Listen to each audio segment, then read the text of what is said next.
2024 लोकसभा चुनाव की तारीख जैसे जैसे नजदीक आ रही है, वैसे वैसे उत्तर प्रदेश की सियासत के कई रंग भी देखने को मिल रहे हैं। और इस बार यूपी की राजनीति में मायावती को लेकर सुगबुगाहट तेज हुई और मोदी और बीजेपी के खिलाफ एकजुट हुए विपक्ष से कन्नी काट चुकी मायावती से समाजवादी पार्टी के सॉफ्ट होने की चर्चा ने देश की सियासत को नया एजेंडा दे दिया है। और इसी के साथ यूपी में दलित पॉलिटिक्स की पिक्चर भी सबसे ऊपर आ गई है।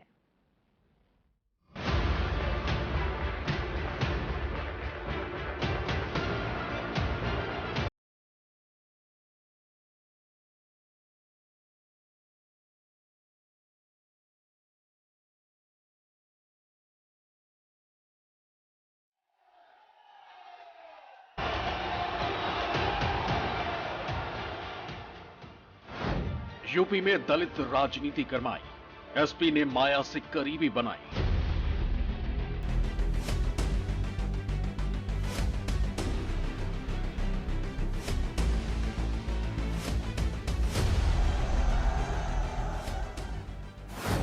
मायावती को किससे लगा डर? शिवपाल से क्यों नाराज राजभर?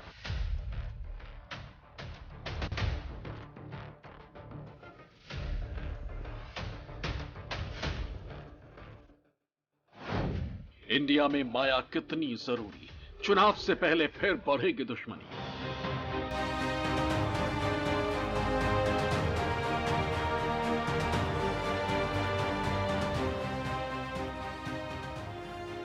उत्तर प्रदेश की सियासत में बहुजन समाज पार्टी यानी मायावती की समाजवादी पार्टी यानी यादव परिवार से दुश्मनी किसी से छिपी नहीं। यूपी में बीजेपी के उदय और कांग्रेस के अस्त के बीच माया और मुलायम ने बारी बारी से कई बार राज्य की सियासत को साधा और अपनी पुरानी रंजिशों को सदन से सड़क तक बखूबी अंजाम दिया। लेकिन इस बार हालात बिल्कुल अलग है और समाजवादी पार्टी को 2024 के लिए शायद बहन कुमारी मायावती की याद फिर सताने लगी। कहते हैं कि सियासत में ना कोई स्थायी दुश्मन होता है और ना ही दोस्त। मौका और फायदा ये दोनों ही दोस्ती या दुश्मनी को तय करते हैं।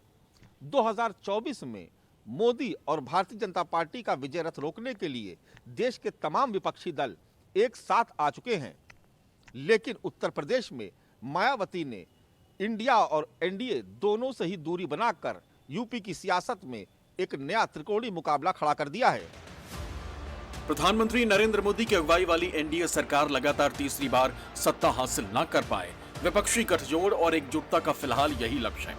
हालांकि विपक्ष के इस गठबंधन से मायावती, के चंद्रशेखर राव, जगनमोहन रेड्डी और नवीन पटनायक जैसे नेता और उनकी पार्टियों ने किनारा करने का फैसला किया है। लेकिन इन तमाम नामों में एक नाम ऐसा है जिसके विपक्षी गठबंधन का हिस्सा बनने से सबसे ज्यादा प्रभाव पड़ेगा। वो नाम है उत्तर प्रदेश की 4 बार मुख्यमंत्री रह चुकी और बहुजन समाज पार्टी के सर्वेसर्वा मायावती। चुनाव में खराब प्रदर्शन के बावजूद बीएसपी का उत्तर प्रदेश में कोर वोट बैंक हमेशा बना रहा। 2014 के लोकसभा चुनाव में बीएसपी कोई भी सीट नहीं जीत पाई। उस वक्त भी मायावती की पार्टी का वोट शेयर करीब 20% रहा था। इसी तरह पिछले लोकसभा चुनाव यानी 2019 में बीएसपी का वोट शेयर 19.43% रहा था। 2009 के लोकसभा चुनाव में बीएसपी अब तक सबसे ज्यादा 20 सीट जीतने में कामयाब रही थी। 2009 में भी मायावती की पार्टी का वोट शेयर 27.42% रहा था। 2004 के लोकसभा चुनाव में बीएसपी 24.67% वोट शेयर के साथ 19 सीटों पर जीतने में सफल रही थी। उसी तरह से 1999 के लोकसभा चुनाव में बीएसपी 22.1% वोट शेयर के साथ 14 सीटें जीतने में सफल हो गई थी। 1998 के लोकसभा चुनाव में बीएसपी 4 सीट ही जीत पाई थी, लेकिन वोट शेयर 20.9% रहा था। वहीं 1996 के लोकसभा चुनाव में बीएसपी 6 सीट जीत पाई थी, लेकिन उसका वोट शेयर 20.6% रहा था। पिछले 7 लोकसभा चुनाव के आंकड़ों पर गौर करें तो यह साफ होता है कि बीएसपी चाहे कितनी भी सीटें जीते या शून्य पर रहे, लेकिन उसका वोट शेयर उत्तर प्रदेश में 20% के आसपास रहता ही है। और यही मायावती की ऐसी ताकत है जिससे अभी भी उत्तर प्रदेश में उनकी राजनीतिक हैसियत को बरकरार रखे हुए है। इसी वजह से एक बार फिर मायावती को विपक्षी गोलबंदी में शामिल करने की कोशिशें भी तेज हो गई और समाजवादियों के मुंह से मायावती को लेकर बयान भी सुनने को मिलने लगे। मैनपुरी में एसपी के राष्ट्रीय महासचिव शिवपाल यादव ने मायावती पर पूछे गए सवाल पर कहा कि पहले मायावती बीजेपी से दूरी तो बनाए, लेकिन मायावती बीजेपी से दूरी नहीं बना पा रही। अब वो तो भारतीय जनता पार्टी से पहले तो दूरियां बनाए, वो भारतीय जनता पार्टी से अब ये दूरियां बना नहीं पा रही। कहते हैं कि दुश्मन का दुश्मन दोस्त होता है, लेकिन उत्तर प्रदेश में बीजेपी को पटकनी देने के लिए समाजवादी पार्टी को अपने ही राजनीतिक दुश्मन बीएसपी की फिक्र सता रही है। दरअसल उत्तर प्रदेश में इंडिया गठबंधन को साधने के लिए समाजवादी पार्टी और अखिलेश यादव ही सबसे ज्यादा मजबूत चेहरा है। यह बात सही है कि बीते कुछ दिनों से राहुल गांधी का ग्राफ बढ़ा है, लेकिन उत्तर प्रदेश के लिहाज से कांग्रेस अभी भी शून्य पर है। ऐसे में इंडिया गठबंधन में मायावती को शामिल करने के लिए सबसे बड़ा दल होने के नाते समाजवादी पार्टी ही सबसे ज्यादा मुफीद मालूम होती है। मायावती ने लोकसभा चुनावों में अकेले ही उतरने का ऐलान कर रखा है, लेकिन मायावती की पॉलिटिक्स विपक्षी दलों के लिए अब भी सस्पेंस है। इसका बड़ा उदाहरण है सितंबर में होने वाला घोसी का उपचुनाव। उत्तर प्रदेश के घोसी विधानसभा सीट पर होने जा रहे उपचुनाव के लिए बीजेपी और समाजवादी पार्टी ने उम्मीदवार उतारे। वहीं कांग्रेस और बहुजन समाज पार्टी ने प्रत्याशी के नाम का ऐलान नहीं किया। कांग्रेस और बीएसपी की तरफ से कोई उम्मीदवार न होने की वजह से चुनाव में मुकाबला बीजेपी और एसपी के बीच है। समाजवादी पार्टी इंडिया गठबंधन में शामिल है, जिसमें कांग्रेस भी है। ऐसे में कांग्रेस घोसी उपचुनाव में सपा को समर्थन कर सकती है।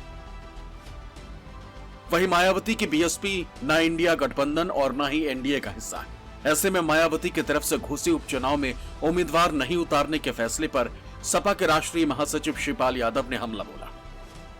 सपा से नहीं है, सपा से थोड़े होगा डर। जी जी। ये देखिए भारतीय जनता पार्टी के लोगों को डर बैठा ले। जांच तो सीबीआई जांच है, ईडी है। ये भारतीय जनता पार्टी ऐसे ही है, लेकिन अब की बार भारतीय जनता पार्टी का खात्मा होने जा रहा है पूरे देश से। इस मौके पर शिवपाल सिंह यादव ने ओम प्रकाश राजभर के सवाल पर भी चुटकी ली। शिवपाल ने कहा कि मंत्री पद की जल्द शपथ नहीं दिलाए जाने पर राजभर समाजवादी पार्टी के साथ आ जाएंगे। कितने बार आप कहोगे उनके बारे में? जी जी जी। खुद का जो ठिकाना न हो, अच्छा, सहयोगी तो जो खुद का ठिकाना न हो तो उससे क्या क्यास लगाया जाए।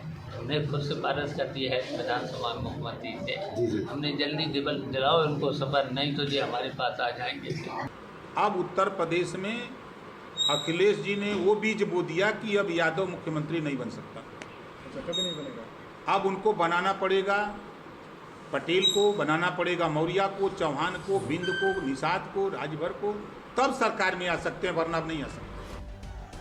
राजनीतिक जानकार भी मानते हैं कि जैसा प्रयोग 2019 में समाजवादी पार्टी और मायावती ने किया था, उसके बाद दोनों के बीच खाई बहुत गहरी हो गई।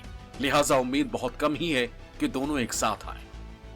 2019 में जो एक मेराकुलस अलायंस हुआ था समाजवादी पार्टी और बहुजन समाज पार्टी का, अब भविष्य में उसके कोई आसार नहीं है। जब मायावती स्वयं इस तरह का बयान दे चुकी हैं कि अखिलेश यादव यानी समाजवादी पार्टी को हराने के लिए किसी भी स्तर पर जा सकती हैं, तो मुझे नहीं लगता है कि मायावती अब कोई अपना स्टैंड इस तरीके से बदलेंगी। और जो भी परिस्थितियां उत्तर प्रदेश में दिख रही हैं, उसमें मुझे दूर दूर तक बसपा और सपा के साथ आने की गुंजाइश नजर नहीं आ रही है। साल 2019 का लोकसभा चुनाव सपा और बहुजन समाज पार्टी ने मिलकर लड़ा था, लेकिन बाद में दोनों ही दलों के नेताओं के बीच खटास आई और दोनों दलों ने आपसी दूरियां बना ली। मायावती ने एक बार फिर इस बात का ऐलान कर दिया है कि वो आने वाला लोकसभा चुनाव अपने दम पर अकेले लड़ने वाली हैं। लेकिन दोनों ही दलों के बीच गठबंधन की चर्चाएं एक बार फिर तेज हो गई है, क्योंकि दोनों ही राजनीतिक दल इस बात को बखूबी समझते हैं कि बीजेपी को हराने के लिए उनको एक साथ आना ही होगा। कैमरा पर्सन सचिन सैनी के साथ अशोक तिवारी, लखनऊ, न्यूज़ 24।